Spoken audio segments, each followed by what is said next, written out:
un sátrapa. Lo peor no es que existan esas basuras humanas como un Robert Mugabe, sino que haya pueblos que voten por ellos y los elijan y reelijan. ¿Sabe usted por qué millones de africanos quieren entrar a Europa como sea, arriesgándose a morir ahogados en el Mediterráneo? Porque, por desdicha para ellos, todavía hay en el África buen número de tiranuelos como Robert Mugabe, el sátrapa que durante 37 años fue amo y señor de Zimbabue y que acaba de morir en el Hospital Gleneagles, de Singapur. Tenía 95 años de edad, era muy aficionado al cricket, a las langostas y al champán francés. Solía gastarse unos $250,000 en cada una de sus fiestas de cumpleaños y se calcula que deja a su viuda Gracia apodada Gucci por su afición a la ropa y a los bolsos de esa célebre marca y varias décadas más joven que su marido, una herencia de nada menos que unos $1.000 millones. Su más extraordinaria proeza no fueron sus robos, ni las decenas de miles de zimbabuenses que torturó, encarceló y asesinó. Tampoco haber causado una hiperinflación de 79.600 millones % anuales llegaron a imprimirse billetes de 100 billones que desapareció la moneda nacional. Sino, tal vez, haber destruido la agricultura de un país del que, en los tiempos del colonialismo británico, se decía que aquella tierra privilegiada podía ser el granero de toda África y, acaso, del mundo entero. Hoy, aquella nación, la más próspera del continente hace medio siglo, se muere de hambre. Una tercera parte de su población fue obligada a huir al extranjero por las persecuciones y matanzas de Mugabe. Ahora son la miseria y la falta de trabajo las que impulsan a huir al extranjero para poder sobrevivir a millones de desdichados zimbabuenses.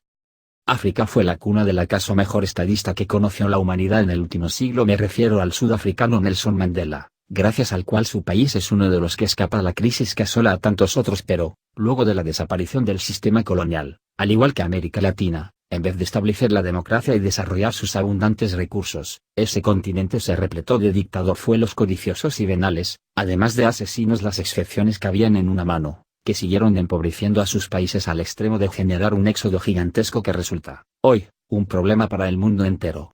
La tragedia que ha vivido Zimbabue con la tiranía de Mugabe es un buen ejemplo de lo ocurrido a muchos países africanos que, después de liberarse de un sistema colonial saqueador y racista, se abismaron en dictaduras de ladrones sanguinarios. Como otros sátrapas en la historia, Robert Mugabe, hijo de un carpintero y una catequista cristiana, recibió una buena educación. Obligado a exiliarse por su militancia anticolonial, estudió, primero, en universidades de África del Sur y luego de Ghana, donde también enseñó. Se declaraba entonces discípulo del africanista Kwame Nkrumah, pero, durante los años de la acción anticolonialista contra el régimen racista de Ian Smith, Zimbabue se llamaba entonces Rhodesia, encabezó un movimiento maoísta.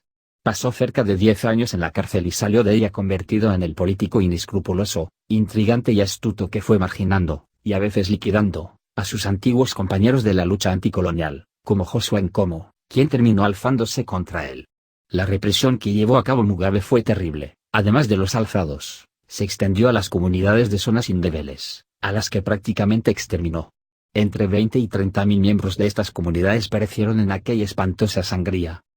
Según los acuerdos de Lancaster House, que dieron la independencia a Zimbabue, el gobierno de Mugabe se comprometió a respetar las tierras de unos 5.000 agricultores zimbabuenses blancos que, aunque producto de la rapiña colonial, eran técnicamente ejemplares y aseguraban trabajo y grandes ingresos al país.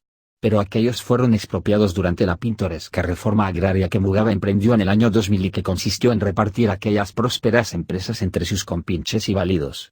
Esto fue el principio del desplome de la agricultura nacional que al cabo de pocos años convertiría a uno de los países más ricos del África en una sociedad pobre y deprimida. El autócrata, a pesar de ello, no cesaba en sus enloquecidos dispendios, ni tampoco los disimulaba. Encargó a una firma china que le construyera en el centro de su finca de 22 hectáreas. En Harare, un palacete versallesco de 25 habitaciones que amuebló a todo lujo y, en uno de sus discursos más difundidos, reconoció que admiraba a Hitler y que no le importaba que lo compararan con él. Creía tener asegurada la complicidad de su partido dejando que sus dirigentes robaran, pero incluso aquello tenía un límite. Sus problemas con los miembros de su propio partido comenzaron cuando se empeñó en que su joven esposa, Grace, lo reemplazara en el gobierno. Esto lo llevó a una confrontación con su brazo derecho y hombre para todo servicio, Emmerson Mnangagwa, el actual presidente, que conspiró con los militares y estos obligaron a renunciar a Robert Mugabe, aunque sin enjuiciarlo y, sobre todo, dejándole intacta su fortuna. Hay, pues, pocas esperanzas de que con la muerte del sátrapa cambien las cosas en su desdichado país. Sus cómplices, que tienen las manos tan manchadas de sangre como las tenía él, y que al mismo tiempo que se enriquecían, arruinaban a Zimbabue, siguen en el poder, de modo que el empobrecimiento del país continuará y seguirá contribuyendo a la migración de los millones de africanos que vienen a buscar en Europa lo que su patria es incapaz de darles.